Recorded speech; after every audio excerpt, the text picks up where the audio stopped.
Good morning mga kasamot-sari. Ito na naman po ang ako, nagbabalik, ang Samot-Sari Pinay in Taiwan. So, sorry po at hindi po ako nakapag-upload kahapon. Medyo, kasi last week, 6 days po akong straight na pasok. And then, nagpahinga po ako, full pahinga. Kahapon, full rest po ko. Pero, naglaba din naman po ako ng aking damit, ng mga damit, at saka naglinis-linis ng konti.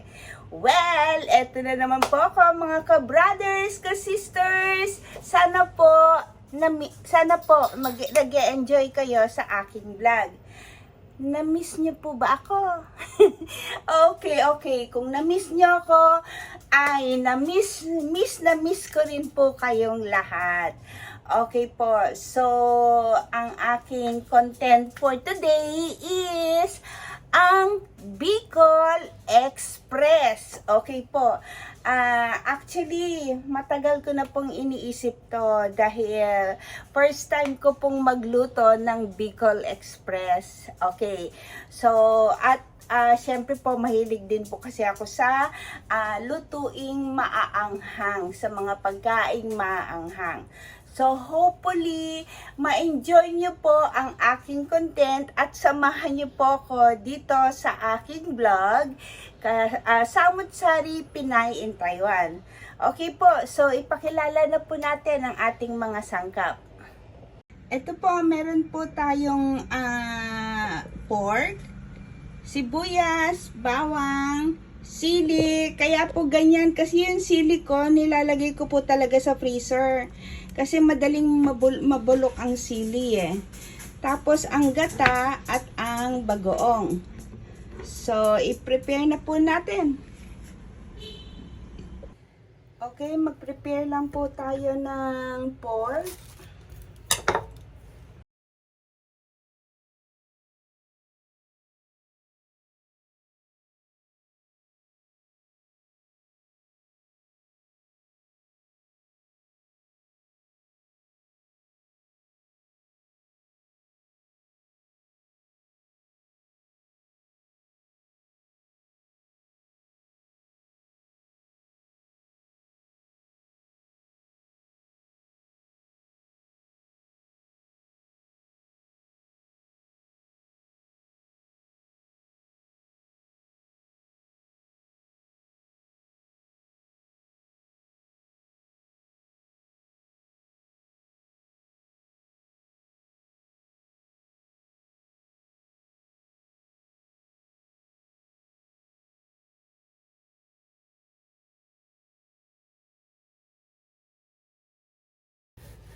Ayan po, na-prepare na po natin ng ating pork. And then, susunod na po natin ang bawang at ang sibuyas.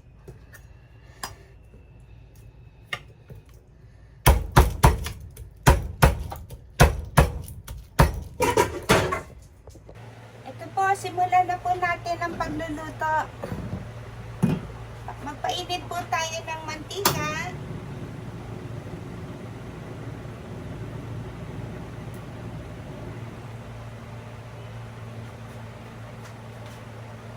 Usually po sa mga grocery, ganyan pong niyog ang nabibili po namin. Yung gata ng niyog.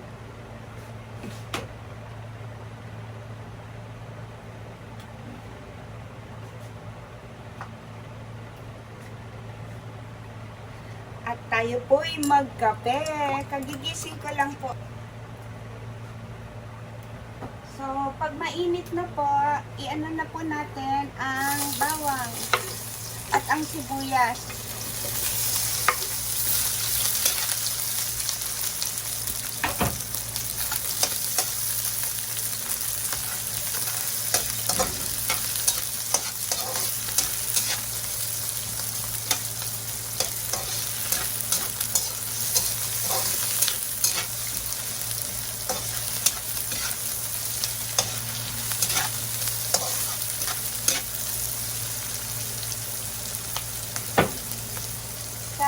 po natin itong ating baboy.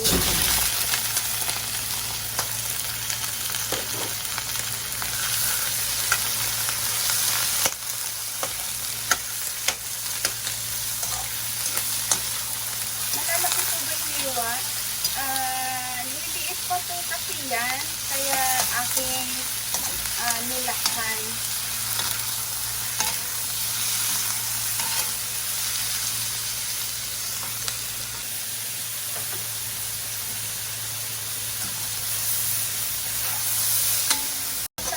Maglagay po tayo ng konting tubig.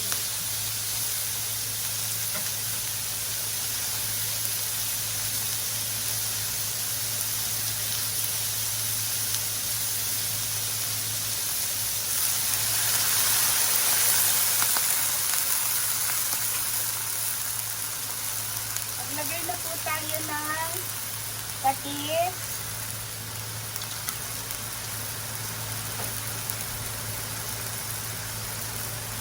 Saka paminta po.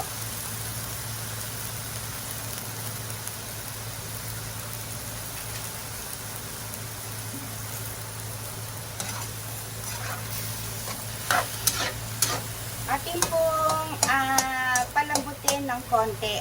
Okay. Ayan po, nakulo na siya. Tingnan natin kung malambot yung baboy. Pero actually malambot naman tong baboy kasi tenderloin po kasi yung ko binili.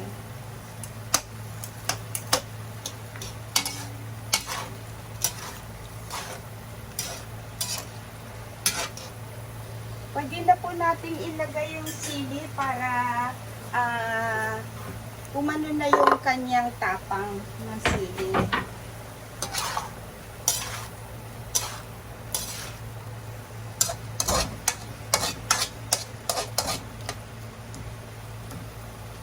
Pakuluin pa po natin, low heat lang po. Ito po, tignan natin kung okay na, kung pwede na po natin lagyan ng actually, siguro malambot na po siya. Lagyan na po natin siya ng niyog or gata.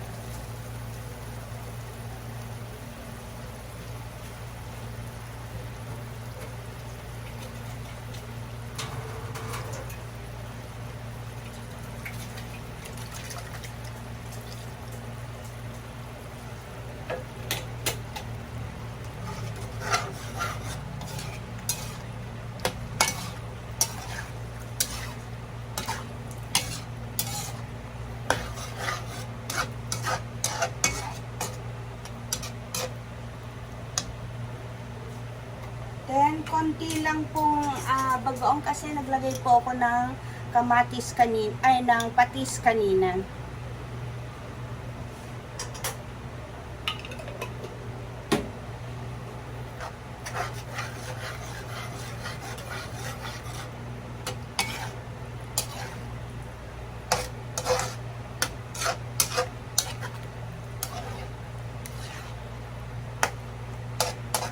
Nasa low heat pa rin po ako ngayon. At tikman po natin.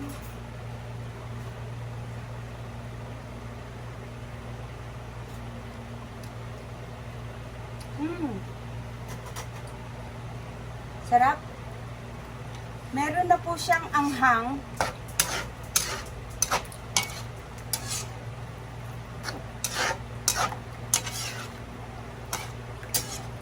So, palambutin pa po natin yung yung baboy.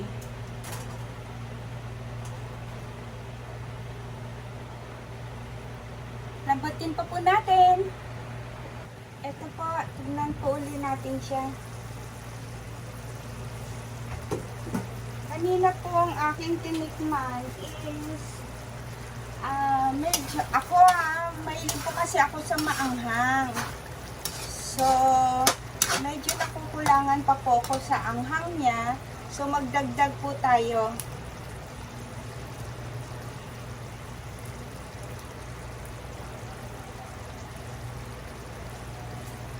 Wala na po kasi akong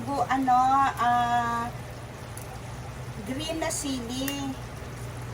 Itong sili ko po, nanggaling pa po ito ng Thailand. Nagpabili po ako sa mga kasamahan ko nung may umuwi sa Thailand.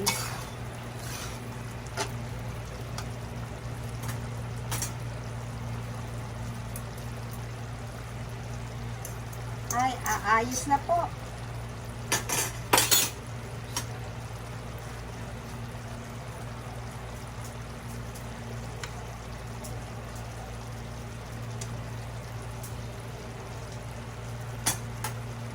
Ayos na po ang lasa. Bigla po talagang umanghang.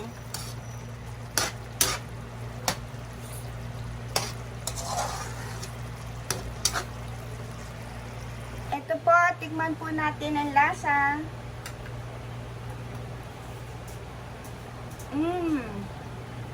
Ang sarap. Kailangan po talaga ng kanin. Ang sarap. Kuha po ako ng kanin.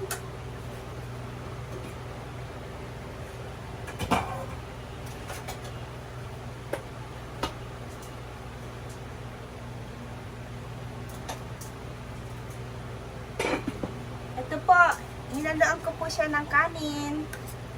Ang sarap. Ang sarap po niya. Para po sa inyo.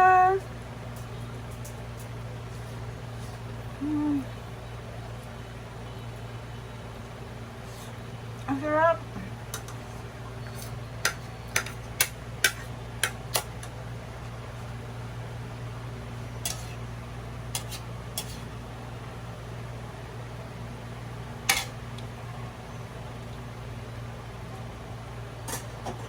Sabaw pa lang, talagang malalasahan na sa kanin. Ang sarap.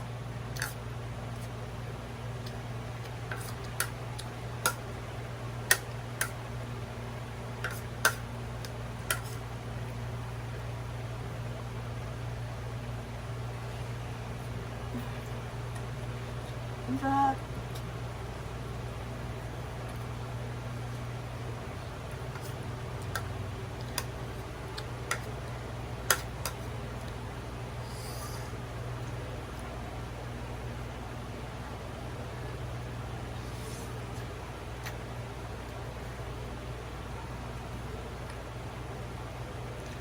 Tama-tama po yung anghang.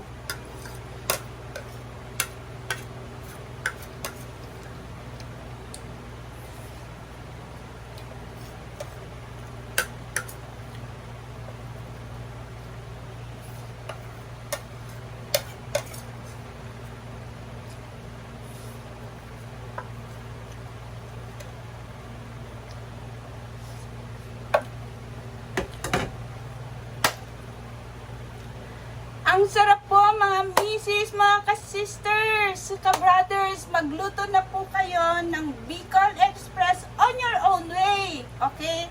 Ako, tinignan ko lang po siya nung meron ako napalabas na napanood na isang vlog. Sabi ko, wow, ang sarap. So, ito po, first time ko magluto. Well, excellent na excellent po ang kanyang kinalabasan. So mga mommies, ano pa po ang hinihintay nila? Okay, magluto na rin po kayo ng Bicol Express. Maraming salamat po.